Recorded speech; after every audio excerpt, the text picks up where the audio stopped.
You're listening to Viking Radio, coming to you from Dream Street Studios at Del Mar College. Now your host, Dr. Natalie Chapa. Good morning, Retro Radio. We're here this morning coming to you live from Dream Street Studios on our Del Mar College campus.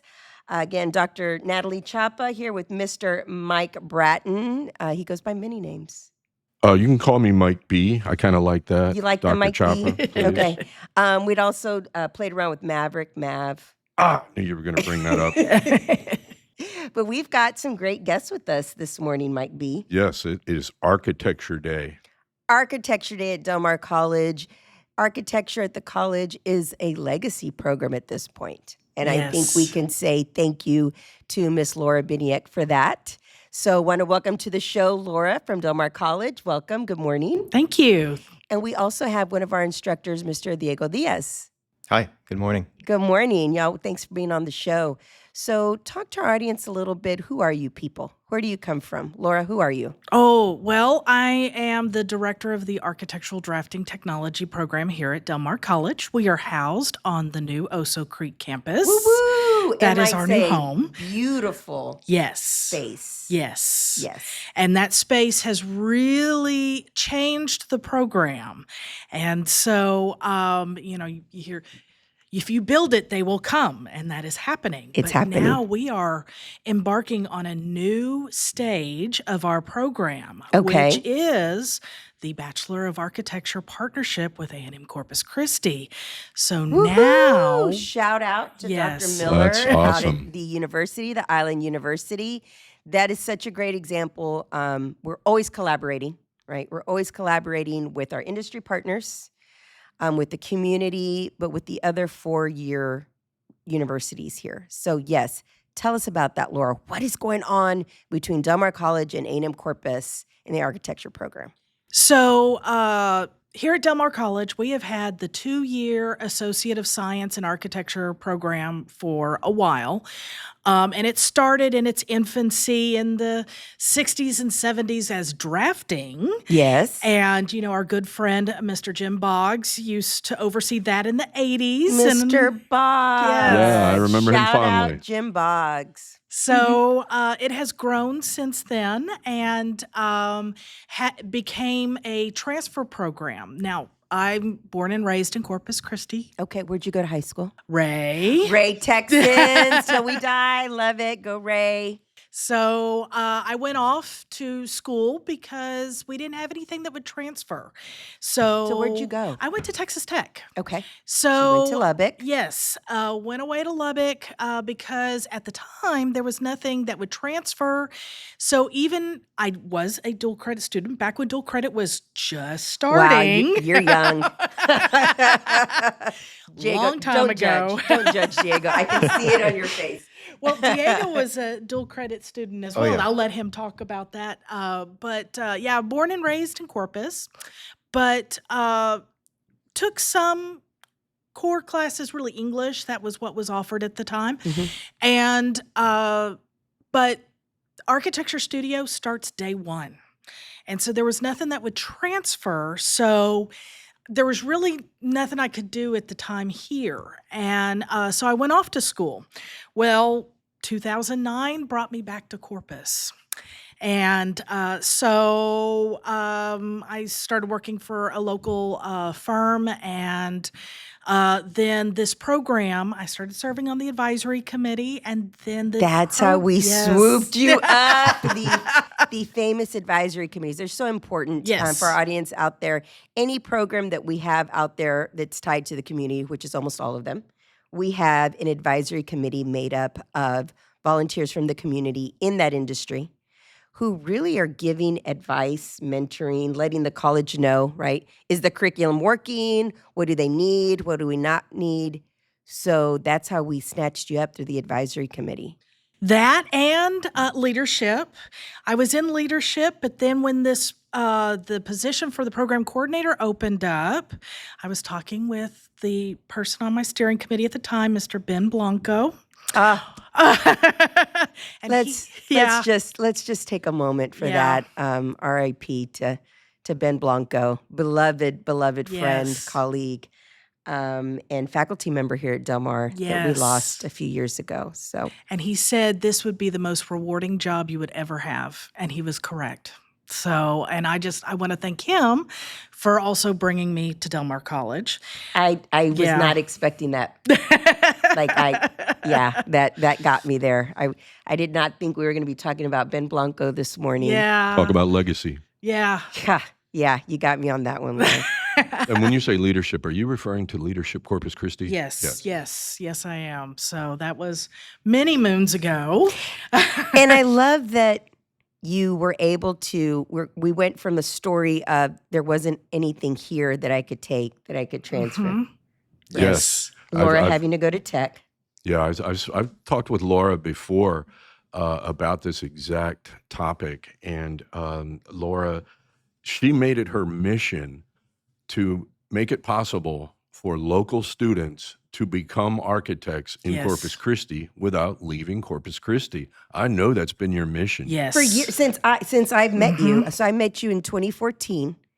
Yeah. So that was 12, 13 years ago. Yeah. And this has been your mission. And so let's just give a shout out to Laura for that, because I don't think people realize that the importance of the work that you've done, because you've had to stay on it. Yes. This has been a labor of love and passion and commitment Yeah. to the architecture program here at Del Mar. Yes. So, and we also have, again, with this Mr. Diego Diaz. Yeah. Diego, how did you end up at Del Mar? What's your story? How did we land you? So I was a Del Mar student. So I graduated from Callan High School, and I started in the dual credit program over there. Okay. Back then, there was a little bit more connection between the architecture program and dual credit classes in high school. So I was able to take intro to architecture there and started with drafting courses. So out of high school, I already knew how to use AutoCAD. So I was able to transfer into the program kind of really well and really smoothly. And I knew from the start that I wanted to go to Del Mar because my sister had gone to Del Mar and she had a lot of success. She transferred to Kingsville. Now she has her PhD. She's living in the Netherlands, and she's doing a postdoc over there. So it's like What's your sister's name? Gabby Diaz. Shout out to Dr. Dr. Diaz. Dr. 'Cause now Diaz, she's yeah. in her postdoc. Yeah. Oh, she's one of those nerd alerts. I mean, a postdoc. That's about as academically insane as you can get, which is Yeah. pretty awesome. Yeah. So Gabby kind of paved the way for you to be like, yeah, I'll go to Del Mar. It's a good place. Yeah, it's all my friends are going to A&M or UT, but I was like, no, I'm gonna stay local. I'm gonna stay here because I saw it was a really good route, and so I started at the architecture program, and I graduated in 2020. It's not the best year to transfer to a new city, but Not the best, but you did it. You survived it, as we yeah. all did. But I also went to Texas Tech. I went to Lubbock. Studied there for a couple of years, and afterwards, I heard that the program was expanding with TAMU-CC, and I was like, that sounds like a great opportunity. I'd like to see where that goes and see if I can help. So I talked to Laura, and she kind of hopped on top of my application and was like, let's get this going. And in January, I started up over here, and Very nice. It's been going good. Glad that we have you. I want to talk a little bit about where your love for architecture comes from and how this kind of started in your life. Because I think there's a lot of people out there, you hear about architecture and you have a general idea of what it is, what it looks like. But how do you get to first of all, how did you get, what started the dream, right? Where does the interest come from, the passion? Oh, well, for me, it started early, but I didn't realize that that's where my passion was until later in high school. I used to draw subdivisions. I spent more time rearranging the doll house and the Barbie house as opposed to playing with the dolls. So being interested in architectural history from a young age and design and playing with Legos and things like that. So, in high school, it's like, let's try marine biology. How many architects started in marine biology and then moved on to architecture, and it just kind of clicked. In high school, it's like, oh, no, this is what I want to do. This is where my passion is.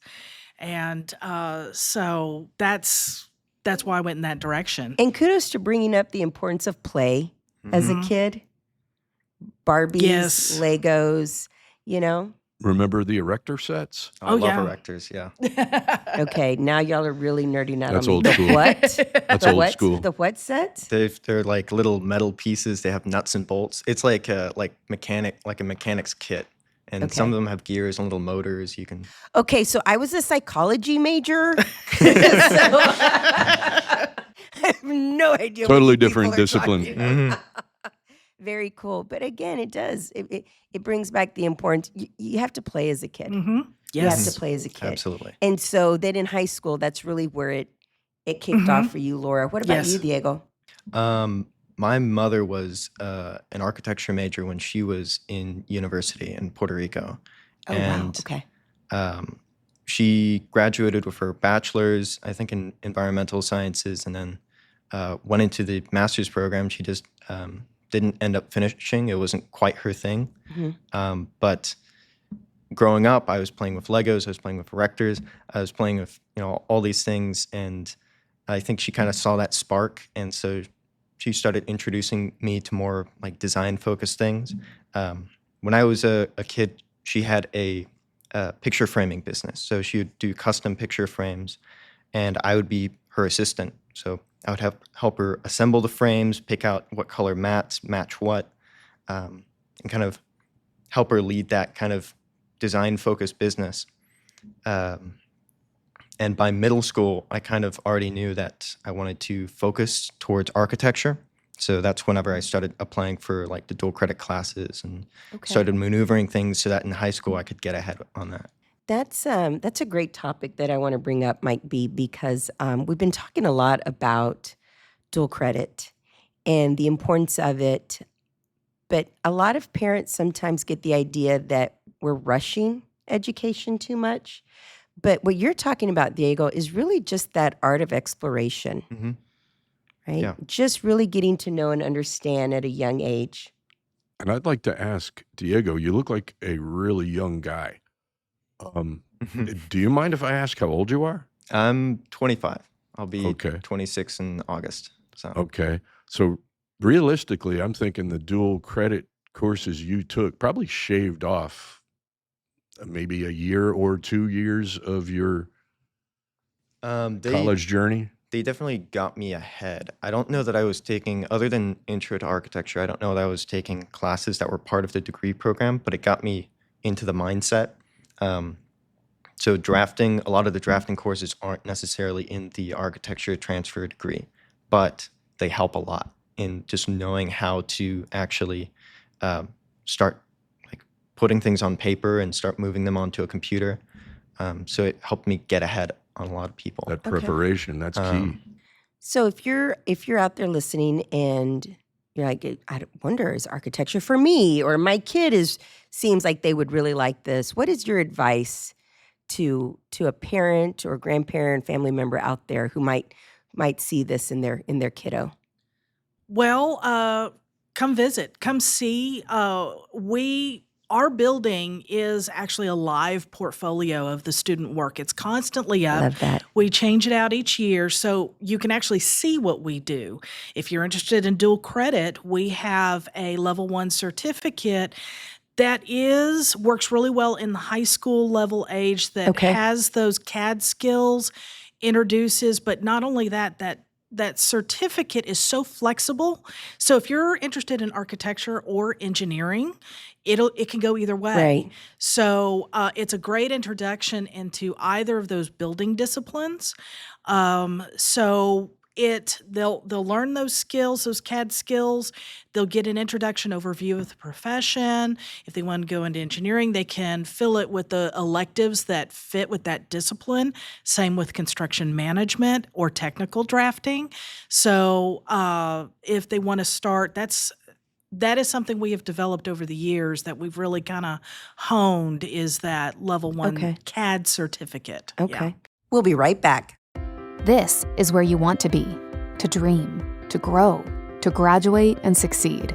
This is Oso Creek Campus at Del Mar College, home to core classes and signature programs, with cutting-edge labs and state-of-the-art facilities. This is a place of innovation, transformation, and support. This is your time, your future. This is where you belong. Learn more at dmcdreams.com.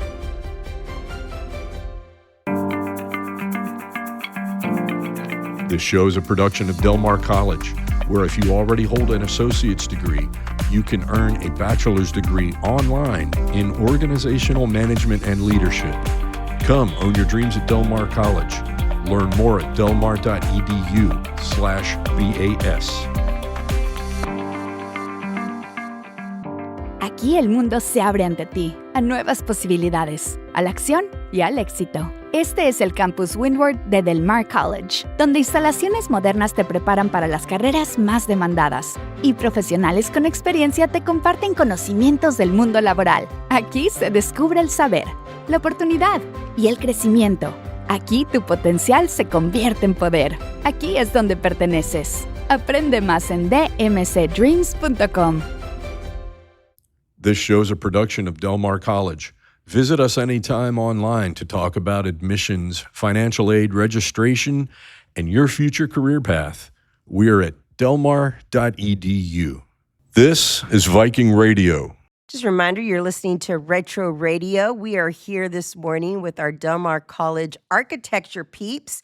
We got Miss Laura Bienek and Mr. Diego Diaz here joining Mike B. and I on the show, talking about the art of architecture, where the love comes from, but also the great opportunities here in the Coastal Bend with Del Mar College, with Texas A&M Corpus. If anybody's interested in architecture, what are the basic skills, the basic academic strengths you need to get into architecture?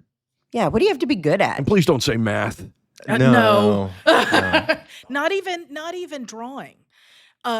Sketching takes practice. Mm-hmm. Really, Okay. passion and persistence, and it's not so much necessarily having an innate talent, because everything we do takes practice. It's the effort that you put in, how much of yourself you put into it is the end result. Mm-hmm. So anybody can, if it's their passion and their drive, if they put that energy into that, they're going to be successful. I mean, what do you want to add to that? I would say problem-solving skills. Yeah.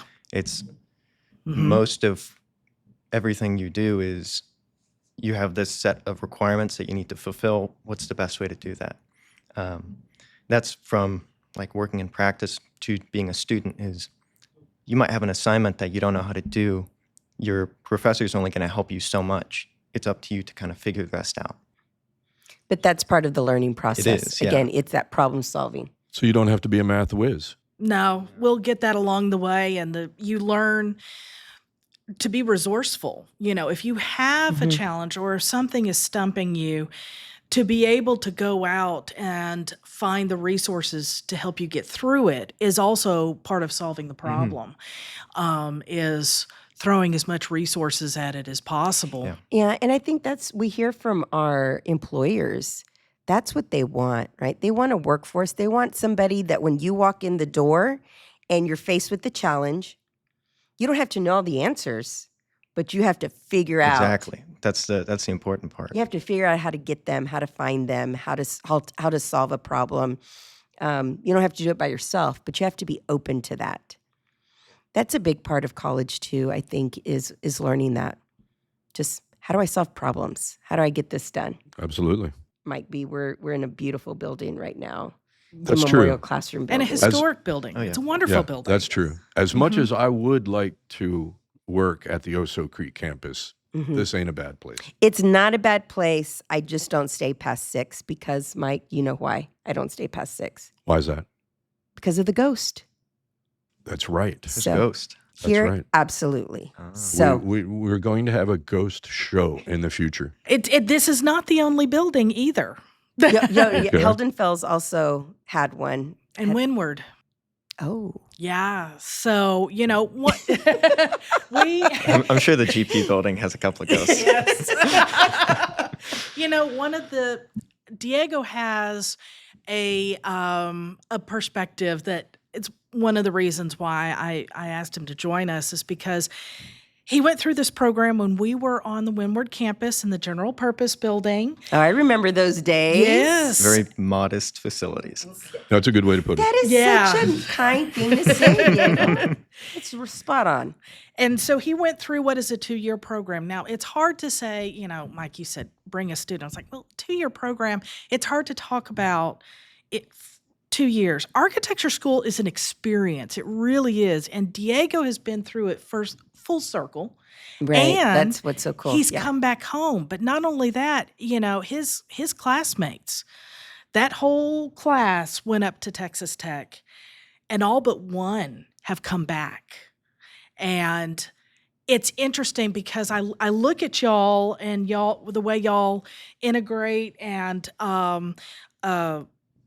we got people who are practicing. Diego is teaching. We have that they really are the future of the profession. I'm excited because I see the camaraderie that you and your classmates. But architectural education really is an experience. It's part of our pedagogy. We call it studio culture. Mm-hmm.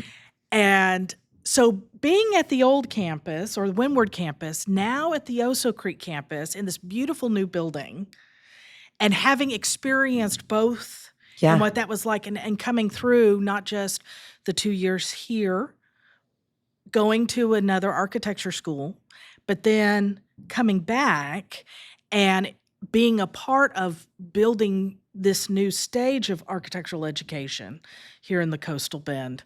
Mm-hmm. What's that like? It's interesting because you can see things at a bunch of different scales and levels. So I started at Del Mar, and it was a pretty small program, but actually it was really I don't know, it all encompassing, very well taught. And especially after I went to Texas Tech, I really took for granted that you could print for free, you could park for free. Everything was kind of given to you, and it was kind of, it was kind of all included into the program, because it's important. When you're in architecture, you need to print a lot. And that's paper prints, and now 3D prints is a big part of the program as well. At Del Mar, you essentially could keep designing and prototyping and doing whatever you needed to. You didn't really need to worry about budgeting for it.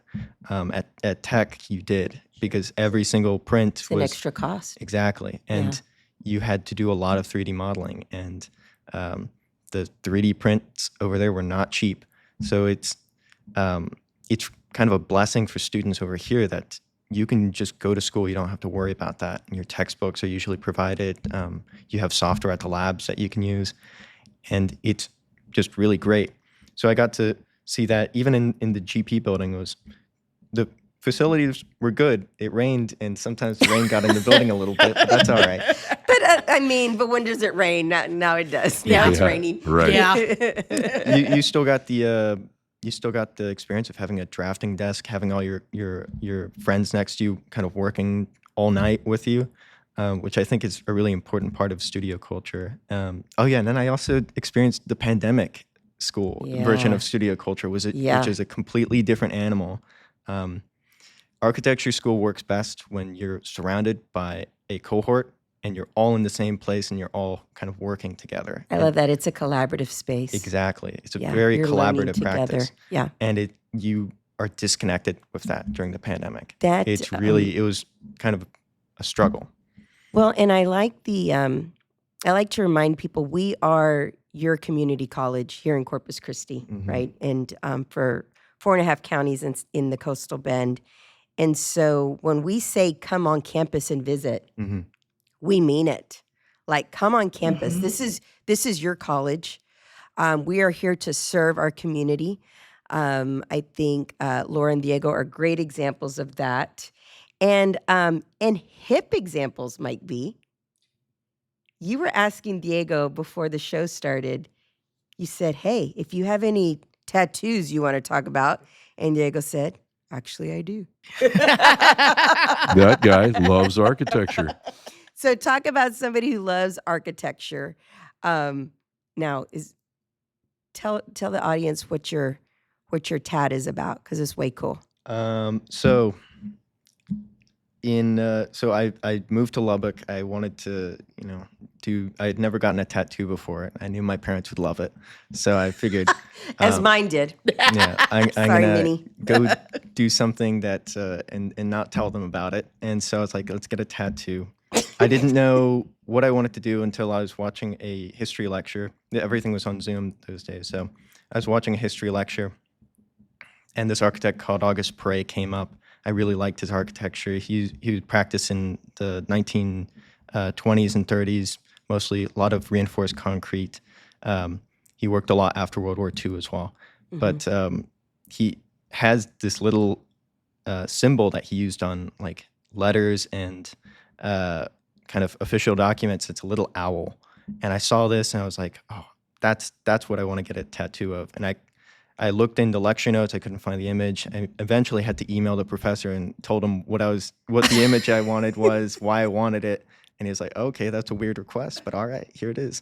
And he sent it to me, and then I got it made. That's the story that when the professors go home. Mm-hmm. Oh yeah, every single lecture he brought it up. They're like, this guy loves architecture so much, in this this architect, that he got a tattoo about it. Talk about passion. Passion is right. I've got one question I'd like to ask. I know with aspiring engineers, like the brass ring is the PE after the title. Yes. I know you have AIA after your title. Is that the brass ring for architects? So AIA is a designation of the professional organization, but the brass ring would be the license to practice architecture, which is a long process. You've got, and that's why As it having should this be. partnership, Yes. with having this partnership with Texas A&M Corpus Christi, is that now students don't have to leave, because you're either doing a 5-year professional or a 4-year plus 2-year the 4 plus master's. 2. Yes. And then you have another 3 years of internship before you can even finish and get your license. So it's a long process. That is the ultimate that you want to get to in this field. So that license would be. And Diego, are you working towards AIA and the licensure? Well, right now I'm I'm not the full AIA member, but I'm associated with that program. I am working towards licensure as well, but it is a long and kind of difficult process. Well, we want people licensed, right? We want it regulated, because we want our structures. Yes, Well we built. are a licensed and regulated profession. Yes, so, for yes. a reason. Yes. And so, no complaints on my end on that. But I want to thank y'all so much for coming on the show. If there's anything else that we need to tell our audience out there, anything else to wrap up on architecture at Del Mar College? No, come visit us and see what we do, and see if that sparks your passion to design and build. Yeah, come visit. Yes. Give us a call. Again, it's 698 1739. 1739, or go online, delmar.edu, and search for architecture, and you Yes. will see Laura's name pop up.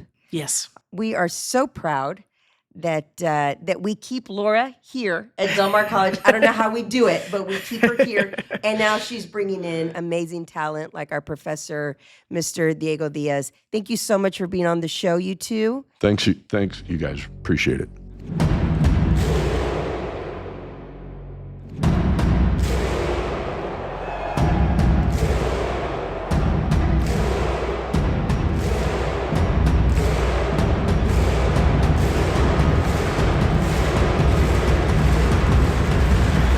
This show is a production of Del Mar College. Follow us on Spotify at Viking Radio.